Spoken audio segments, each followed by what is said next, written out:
You can access the entire episode now on our website, forbiddenknowledge.news, Rokfin, Rumble, and all podcast platforms. Before we do, I would love to touch on what you mentioned a few minutes ago about the ideology behind this and the end goal, what you would call, like you mentioned, the great work, what this ideology is all about. And it seems to be, in a basic sense, trying to evolve man through technology into this one androgynous being that these occult groups believe that at one time we were this one perfect being, and the only way for us to get back to that is through a forced evolution of technology. Am I close on that?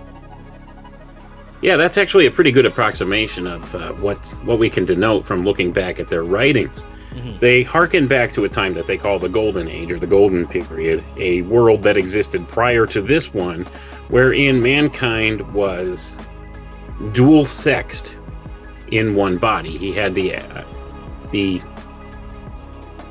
aspects of the feminine and the masculine both embodied within him, and he was creative from self. He could create just from self that way and multiply.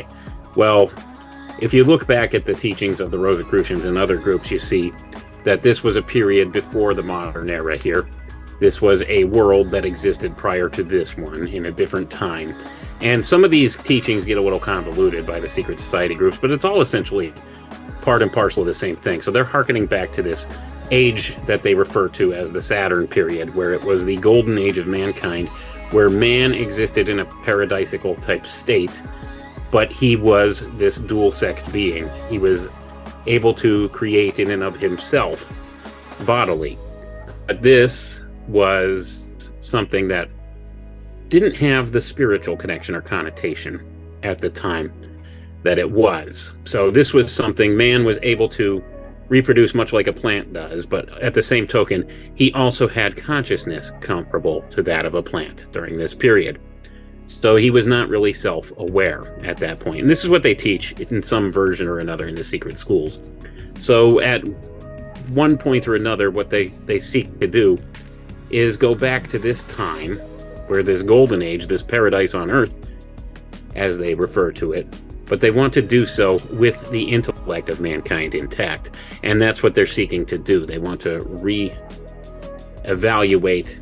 this world we're in, and in a mystical sense, they want to bring about the fruition of this paradise with the notion of having our intellect intact. Because at the end of the day, the main premise to these individuals, these dark occultists who run things that's important, is they believe that through intellect, mankind can ascend to the next level and deify himself and become gods of this place.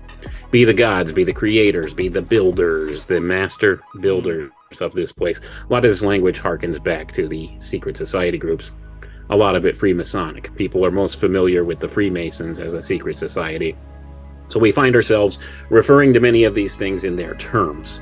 But essentially, when you go back and you look at the old teachings, this is what they want to reestablish. They want to reestablish man as a being who's able to create just by himself. He doesn't need a partner to do so. And that being the case, it's about a form of apotheosis, as they also like to call it.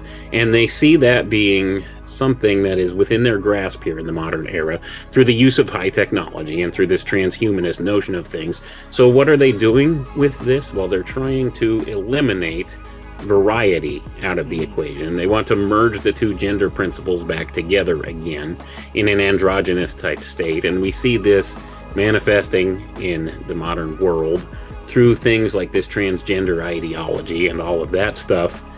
And a lot of it aligns with these teachings. And that's the thing. Much of what's been done is a perversion of what the original state of things was or has been, what the original intentions of the alchemists were.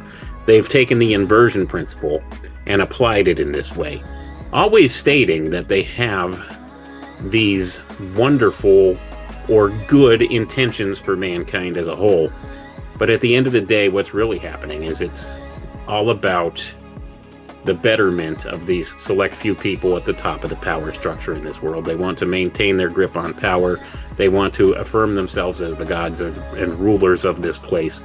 And they utilize some of these old alchemical principles and ancient sciences to get there. They leverage that against the masses, and they seek to bring about this type of state of being wherein they are the gods of this place, and they can achieve this alleged golden age, or some replication of this type of golden age. That's what they're seeking.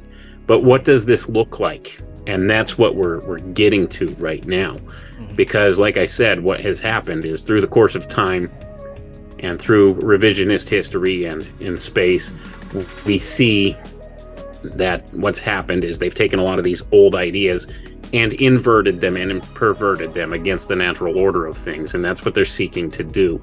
And they try to put as positive a spin on this stuff as possible and say it's going to be beneficial for everybody. But when it comes down to brass tacks, it's really not. It's only for a select few that are looking to reap the benefits thereof. And the rest of us, they're trying to lock into this type of material paradigm in which we exist right now. And all of these ideas, although they seem kind of disjointed, all these things connect together. All these different conspiracy type topics and ideas, they all join together. So if you're talking UFOs, if you're talking about even Christian theology and the fulfillment of the book of Revelation and the end times, all of these scenarios do tie together in this way. They most certainly do. Yeah. And I like to tell people, sorry, I didn't mean to interrupt. No, it's okay. you there. You're good. I always tell people, at the end of the day, when you look at this stuff, there's one overarching agenda and one granddaddy of all conspiracies going on right now, and that is the transhumanist agenda, because all roads lead to Rome in this regard. They all lead to the same thing.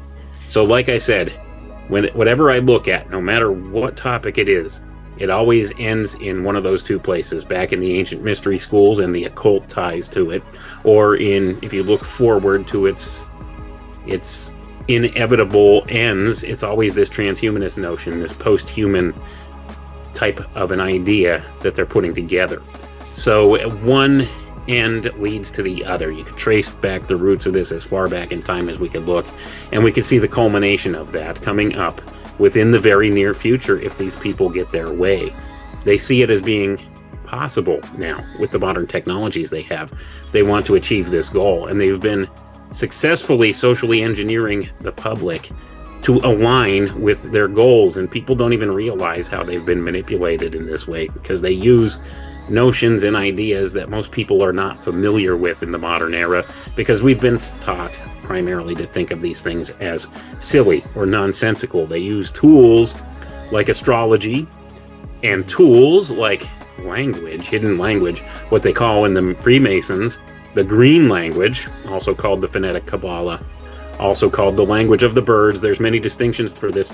They use hidden language and the language of symbology to communicate ideas and to infer ideas into the public consciousness through the use of archetypal energies. And archetypes are a huge notion that ties into this, and they leverage off them all the time, and people don't recognize them on a conscious level for what they are. So I think Manly P. Hall said, "When man learns to read the language of symbolism, a great veil will fall off of his eyes," or some such notion. I may have not so have got that. they're setting up these events, but it's up to us to have an emotional response and reaction to create this archetypal energy or egregoric energy that will manifest these ideas into our reality, right? Well, that's kind of the premise that I've seen when I'm looking at this. It seems almost undeniable that they try to inculcate these ideas into the minds of men, leveraging these old alchemical tools to do so. You see, they understand something about this reality that we don't, these dark occultists at the top of the power structure. And much of this they've kept hidden within the auspices of the secret societies and occult fraternities through the ages.